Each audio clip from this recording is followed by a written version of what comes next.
Everyone, आज से हम डिस्कस करेंगे about the various topics of general pharmacology and already हम इंट्रोडक्शन टू फार्मेकोलॉजी में डिस्कस कर चुके हैं, एक आउटलाइन देख चुके हैं हम about the pharmacology, its branches. Okay, so आज हम उन्हीं ब्रांचेस में से एक फर्स्ट ब्रांच को हम डिस्कस करेंगे, दैट इज फार्मेकोकाइनेटिक्स। ठीक है, pharmacology is divided into two major branches, pharmacokinetics and pharmacodynamics. ठीक है, हम डिस्कस करेंगे आज फार्मेकोकाइनेटिक्स।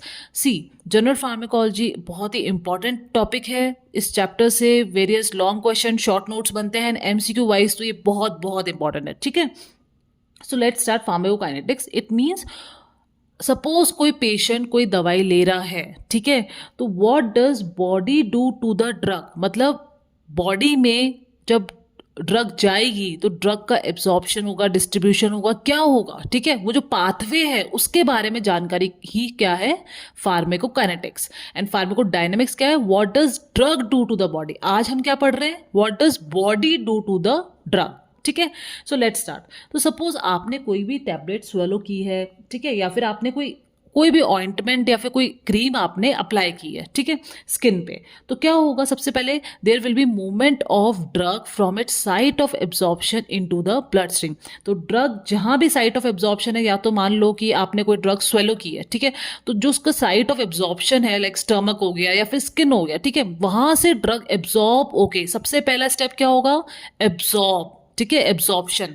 वहां से ड्रग कहाँ जाती है, ब्लड स्ट्रीम में एंटर करती है। ठीक है, ब्लड स्ट्रीम से ड्रग का क्या होगा, ब्लड स्ट्रीम से drug will distribute to what, जो भी फ्लूइड्स है सेल के बाहर या सेल के अंदर, वहां पे ऑल ओवर द बॉडी ये ड्रग क्या हो जाएगी, डिस्ट्रीब्यूट, जिसको हम क्या बोलते हैं, डिस्ट्रीब्यूशन। अब यहां से ड्रग का क्या होगा, drug will start getting metabolise. Why, so that it can be easily excreted और एलिमिनेटेड फ्रॉम द बॉडी। ठीक है, तो मतलब ड्रग का क्या होगा, मॉडिफिकेशन स्टार्ट हो जाएगा एक तरह से। ठीक है, you can say where mainly in liver, we can see in detail the other organs involve, but mainly in liver होता है, जिसको हम बोलते हैं कि क्या होगा, ड्रग क्या हो गई, बायो ट्रांसफॉर्म्ड हो गई, सो that it can be easily excreted. ठीक है, in the form of what, bile, faeces, urine. ठीक है, इस फॉर्म में ड्रग क्या हो गई, एलिमिनेट हो जाए, कहां से, बॉडी में से। तो उस स्टेप को हम क्या बोलते हैं, एक्सक्रीशन। तो हमने 4 स्टेप देख लिए, absorption, distribution, metabolism, excretion, ADME. तो मतलब pharmacokinetics is what, pharmacokinetics is ADME study also, you can say. ठीक है, तो मतलब फाइनली ड्रग आपने यहाँ पे क्या किया था, ड्रग इंजेस्ट की थी, और फाइनली ये सब प्रोसेस को ही हमको डिटेल में पढ़ना है फार्मेकोकाइनेटिक्स में, ताकि क्या देखना है कि अब body is now drug free. ठीक है, ये पूरी कहानी ही आगे फार्मेकोकाइनेटिक्स में एक एक स्टेप पढ़ेंगे। तो सबसे पहला स्टेप जो हम स्टार्ट करेंगे वो कौन सा है, एब्जॉर्प्शन।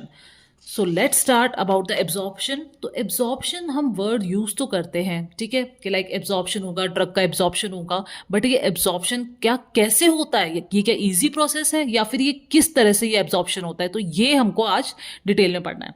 तो एब्जॉर्प्शन कितने तरह के होते हैं, 4 तरीके से। कैसे, passive diffusion, facilitated diffusion, active transport और एंडोसाइटोसिस। देखो, पैसिव डिफ्यूजन में क्या होता है कि जो भी ड्रग है, जो भी ड्रग मॉलिक्यूल है, सबसे एक तो मोस्ट कॉमन कौन सा होता है, पैसिव डिफ्यूजन होता है। ठीक है, ड्रग फॉलो पैसिव डिफ्यूजन से ही इजीली ड्रग एब्जॉर्ब होती है मोस्ट कॉमनली। ठीक है, होता क्या है, हाई कंसंट्रेशन से लो कंसंट्रेशन की तरफ ड्रग मॉलिक्यूल एब्जॉर्ब होता है। हाई कंसंट्रेशन मतलब गैस्ट्रो इंटेस्टाइनल फ्लूइड्स, और लो कंसंट्रेशन मतलब ब्लड स्ट्रीम। ठीक है, तो इजीली हो जाते हैं।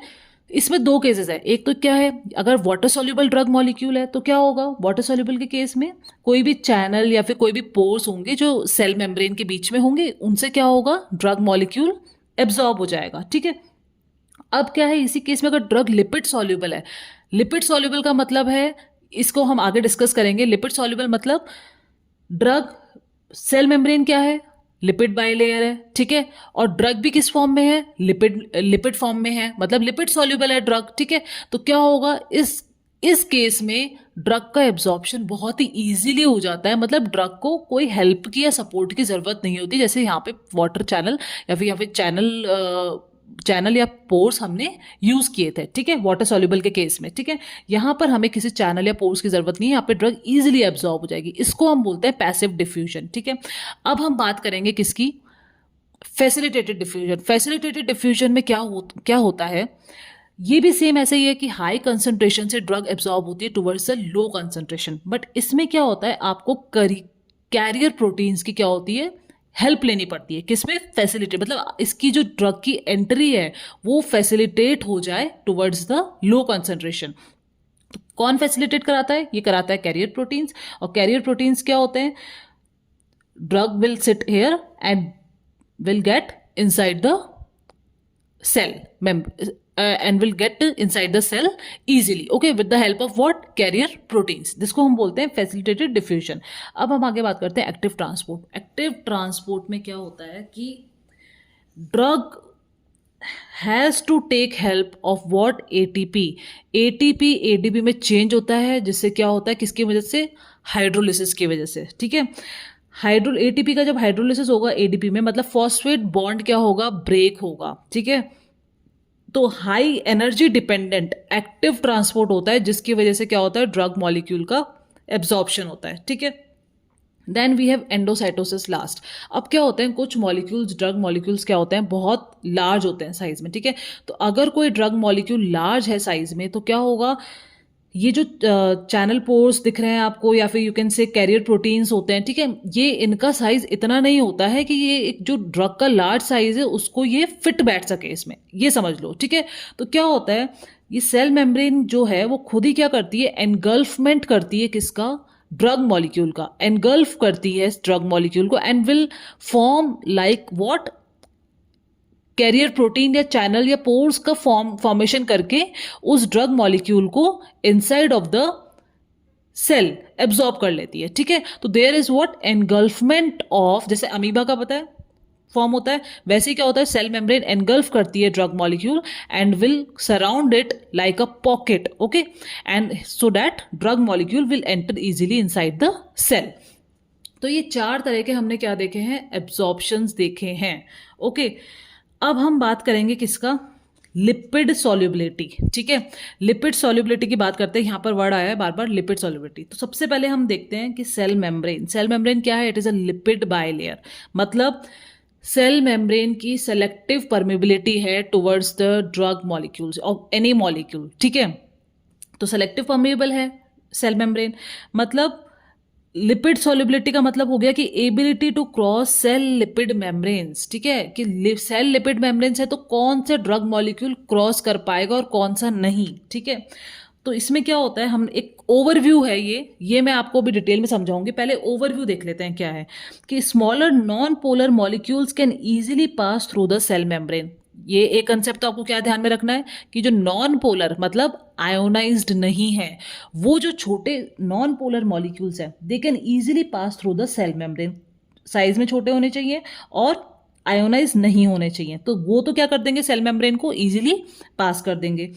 लार्जर मॉलिक्यूल है या फिर चार्ज मॉलिक्यूल है, अब साइज में बड़ा है तो देखा यहाँ पे, ठीक है, एनगल्फमेंट होके हो रहा था, या फिर चार्ज है, चार्ज मतलब आयोनाइज्ड है, ठीक है, या तो एसिड है या फिर बेस है, प्लस चार्ज होगा या फिर माइनस चार्ज होगा, ठीक है।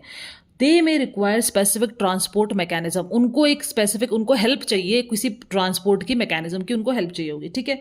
तो आयोनाइजेशन स्टेट की बात करते हैं, यहां तो आपने एक कंसेप्ट पकड़ लिया, ठीक है। दूसरा कंसेप्ट अब क्या पकड़ना है आपको, मैंने बोला नॉन पोलर और चार्ज। तो आयोनाइजेशन स्टेट होता है इसका मतलब कुछ, ठीक है। तो क्या होता है, ड्रग्स अगर चार्ज है तो उसको हम क्या बोलेंगे, आयोनाइज्ड है। ड्रग्स अगर पीएच अनचेंज्ड है, ठीक है, अनचार्ज्ड है, तो हम उसको क्या बोलेंगे, अनआयोनाइज्ड है, ठीक है। अनआयोनाइज्ड और आयोनाइज्ड, आयोनाइज मतलब चार्ज्ड और अनआयोनाइज्ड मतलब अनचार्ज, ठीक है। तो आयोनाइजेशन स्टेट क्यों इंपॉर्टेंट है, because it influences solubility and permeability of the drugs, ठीक है। इसी से आयोनाइजेशन स्टेट से डिफाइन होगा कि drug can cross the membrane और नॉट, ठीक है। तो ड्रग भी हमारे दो टाइप के होते हैं, वीक एसिड और वीक बेस, ठीक है।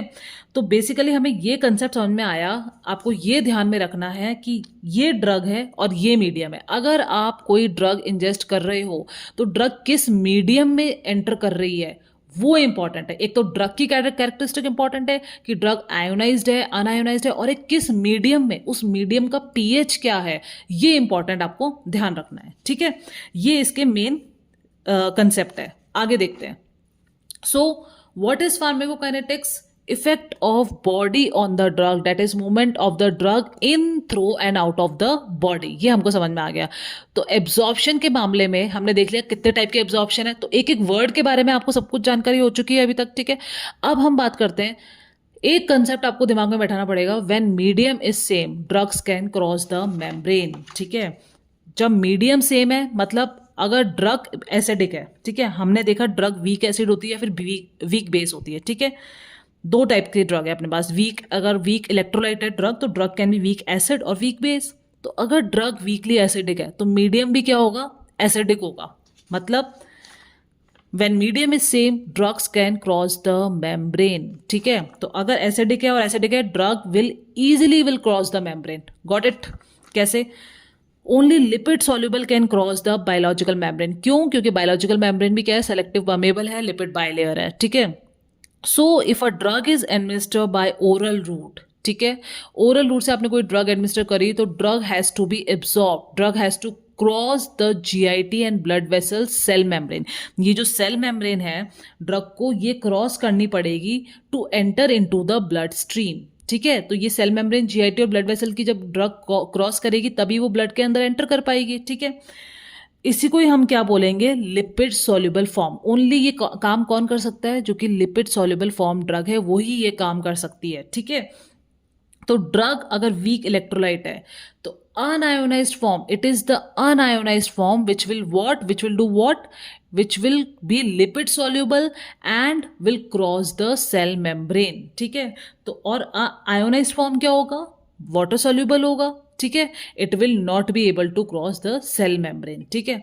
तो मतलब अगर वीक इलेक्ट्रोलाइट ड्रग है तो अगर एसिडिक ड्रग है तो मीडियम क्या होना चाहिए, एसिडिक मीडियम। सिमिलरली अगर बेसिक ड्रग है तो क्या होना चाहिए, बेसिक मीडियम। तो suppose acidic drug we can take example like aspirin, ठीक है। अगर आप एस्पिरिन ले रहे हो, ठीक है, तो aspirin will be better absorb where, aspirin क्या होती है, एसिडिक ड्रग होती है। तो एस्पिरिन कहाँ पर एब्जॉर्ब होगी, it will be absorbed in what, stomach, क्योंकि स्टमक का पीएच क्या होता है, एसिडिक होता है, ठीक है। तो aspirin will B absorbed in what, stomach. अगर कोई बेसिक ड्रग है मॉर्फिन तो वो वहां एब्जॉर्ब होगी इंटेस्टाइन में जहां पर बेसिक पीएच होगा, ठीक है। तो इस तरह से एब्जॉर्प्शन ऑपरेट करता है मैकेनिज्म, ठीक है। One thing important to note that there is never 100% lipid solubility और वाटर सॉल्युबिलिटी। क्यों? क्योंकि आयोनाइजेशन कभी भी 100% नहीं होता है। Okay, done. So this is the mechanism. Again, if I can repeat, when medium is same, drugs can cross the membrane. ठीक है, अगर medium same है तभी drug membrane cross कर सकती है। Okay, so now अब हम देखते हैं कि कौन कौन से factors हैं जो कि affect करते हैं ये absorption. There can be physicochemical properties like pH of the medium, pH of the drug, route of administration. It can be anything oral, parenteral, rectal, nasal, inhalation, gastrointestinal factors again, okay, formulation की tablet है, capsule है, solution है, क्या किस form में है drug, and blood flow. These all factors determine the absorption, ठीक है। तो अगर drug absorb हो रही है तो किस form में हो रही है, unionized में। अगर ionized है तो that will not be able to cross the cell membrane. Got it? Now let's start. तो इसी चीज से हमें concept मिलता है, किस चीज का, bio availability. What is bio availability? सब पहले हम डेफिनेशन पढ़ते हैं and this definition you should learn word to word. What is bio availability? Fraction of administered dose of a drug that is unchanged when it enters the systemic circulation. It means what, कि अगर आपने कोई drug administer करी है patient को, suppose 100 milligram patient ने कोई tablet ली, ठीक है, वो क्या होगी, तो क्या 100 मिलीग्राम की मिलीग्राम, अगर हम यहाँ पे हम बात कर रहे हैं ओरली, ठीक है, अनलेस आईवी उसकी बात हम नहीं कर रहे हैं, हम ओरल की बात कर रहे हैं। तो अगर पेशेंट ने इंजेस्ट किया है, ठीक है, ओरल टैबलेट इंजेस्ट की है, तो क्या वो 100 मिलीग्राम ही पहुंचती है सिस्टमिक सर्कुलेशन में? नो, ठीक है, it is a big no. अगर पेशेंट 100 मिलीग्राम टैबलेट ले रहा है तो वो क्या होगा, सबसे पहले वो कहाँ जाएगी, it will enter into portal circulation and वहां पर ये मेटाबोलाइज होके फिर जो बचेगा अमाउंट वो जाएगा कहां पे, सिस्टमिक सर्कुलेशन में, ठीक है। तो इसका और क्या हो सकता है, दूसरा पार्ट हम देखते हैं। अगर टेबलेट इंजेस्ट किया है 100 मिलीग्राम ही अगर अवेलेबल है बॉडी में, ठीक है, मतलब 100 मिलीग्राम एब्जॉर्ब हो गई कहाँ पर, सर्कुलेशन पे, तो इसका मतलब क्या हुआ, 100% बायो अवेलेबिलिटी है, ठीक है। 100 मिलीग्राम आपने ली, 100 मिलीग्राम सर्कुलेशन में गई, मतलब 100% बायो अवेलेबिलिटी है। बट रियलिटी में क्या होता है, रियलिटी में ये नहीं होता है, ये केवल एक चीज़ में होता है, किसमें, आईवी रूट में, जहाँ पे जो ड्रग है वो डायरेक्टली ब्लड सर्कुलेशन में एंटर करती है, ठीक है। रियलिटी में क्या होता है, ओरल जब आप टैबलेट लेते हैं, drug will enter into portal circulation, वहां पे वो मेटाबलाइज होगी, and then remaining amount will enter into what, systemic circulation. तो suppose 70 milligram was absorbed unchanged, तो मतलब क्या है, 70% इसकी बायो अवेलेबिलिटी है। तो आईवी फॉर्मुलेशंस में 100% बायो अवेलेबिलिटी होती है, एंड ओरल फॉर्मुलेशंस में क्या होती है, less than 100% bio availability. Okay, so why? Because drug is metabolized in the gut and liver. Few amount of the gut is of the medicine is metabolized in gut and liver, and this is called as what, first pass effect, or other name is pre-systemic metabolism. मतलब drug जो metabolise हो रही है यहाँ पर liver में, ठीक है, उसको हम क्या बोलेंगे, फर्स्ट पास इफेक्ट और प्री सिस्टमिक मेटाबॉलिज्म, जिसकी वजह से only a few amount of the drug reaches to the systemic circulation. तो दो इंपॉर्टेंट डिटर्मिनेंट्स हो गए बायो अवेलेबिलिटी के, क्या, एक तो हो गया पहला एब्जॉर्प्शन, और दूसरा क्या हो गया, फर्स्ट पास मेटाबॉलिज्म, ठीक है। ये दो इंपॉर्टेंट है, ये बहुत इंपॉर्टेंट है, एमसीक्यू वाइज बहुत इंपॉर्टेंट है, और आपको ये आना चाहिए, ठीक है। उसके बाद हम बात करते हैं, तो इनका अगर ग्राफ अगर हम प्लॉट करें, ठीक है, आईवी का और ओरल का, ठीक है, this is plasma concentration Y axis and X axis is time, ठीक है। तो आईवी तो 100% से स्टार्ट होगा, आपने इंजेक्ट किया, 100% is reaches to the blood, तो आईवी 100% से स्टार्ट हो रहा है, ठीक है। तो it's graph will look like this, ठीक है। धीरे धीरे फिर ब्लड से कंसंट्रेशन कम होती जाएगी। ओरली अगर आप इंजेक्ट कर रहे हैं तो क्या होगा, सबसे पहले तो वो एब्जॉर्ब होगा, ठीक है, फिर वो मेटाबोलाइज होगा, फिर वो क्या होगा, फिर उसकी कंसंट्रेशन कम आएगी, ठीक है। तो ओरल का ग्राफ क्या होता है, it is different from IV, ठीक है। And this AUC is what, area under curve, मतलब ये जो एरिया इसके अंदर है उसको हम क्या बोल सकते हैं, एरिया अंडर कर्व। तो ये तो हो गया ओरल का area, and this area is IV. तो bioavailability is what, area under curve oral divided by area under curve IV, ठीक है, into 100। It is what, the formula of bio, you can calculate bioavailability like this, ठीक है। अच्छा, जो first pass metabolism है, जो high first pass metabolism drugs show करती हैं, ठीक है, उनके एग्जांपल्स क्या क्या हैं, nitrates, hydrocortisone, lignocaine, propranolol, salbutamol, morphine. You can learn it as nitrates have longer और larger pre systemic metabolism, okay, this is the mnemonic for this, ठीक है। No, there is one term also, अभी तो आपने पढ़ा bio availability, अब एक और टर्म है यहाँ पे, क्या है, बायो इक्विवेलेंस। मतलब सपोज दो फार्मास्यूटिकल कंपनी है, ABC एंड XYZ, ठीक है, दोनों ने फेनिटोइन ड्रग अपना मैन्युफैक्चर किया, ठीक है, सेम डोजेज फॉर्म है, सेम डोज है, एंड सेम ड्रग है। तो ABC ने तो नाम निकाला टैबलेट डायलेंटिन, और XYZ ने टाइम निकाला, वो नेम निकाला टैबलेट एप्टोइन, ठीक है। अब मान लो सेम ड्रग है, सेम डोजेज फॉर्म है और सेम डोज है। अब अगर मान लो इन दोनों के बीच में डिफरेंस, इन दोनों ड्रग्स के बीच में डिफरेंस, जो बायो अवेलेबिलिटी में इनका डिफरेंस है, if it is less than 20%, ठीक है। अब अगर सब कुछ सेम है, लेकिन अभी अगर बायो अवेलेबिलिटी में भी डिफरेंस अगर इन दोनों में लेस देन 20% अगर हमें मिल रहा है देखने को, तो उसको हम क्या बोलेंगे, इन दोनों को हम ड्रग्स को क्या बोल सकते हैं, it is bio equivalent, okay, done. So this completes the absorption. Next we will discuss about the distribution, and one by one we will discuss each topic in detail. Thank you.